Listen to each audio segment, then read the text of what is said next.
Welcome to the Tech Egg. Don't get scrambled. Enjoy the video. You start by signing into Google Scholar so results and alerts stick with you. Change language and library links and enable Scholar Library right away. This makes PDFs and institutional links appear inline. Once done, configure My Citations and export formats for bibtx or RIS so you can import into reference managers. You'll save time and avoid dead-end downloads when you begin searching.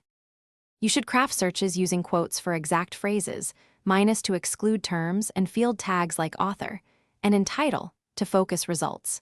Use or to combine variants and implicitly when terms are adjacent. Once done, filter by date range, sort by citation count, and click Cited By to follow influential threads.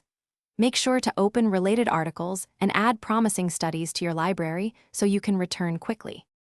You wrap up by organizing findings into labeled folders in Scholar Library and exporting batches in bibtx or RIS for your reference manager. Check each entry's PDF and library link to secure full text and note versions on publisher pages. Once done, set alerts for key queries and monitor citation metrics to track influence. If results are sparse, make sure to broaden terms, remove restrictive filters, or search by cited by chains to recover missed papers. Thanks for watching. Consider subscribing if I helped unscramble your problems.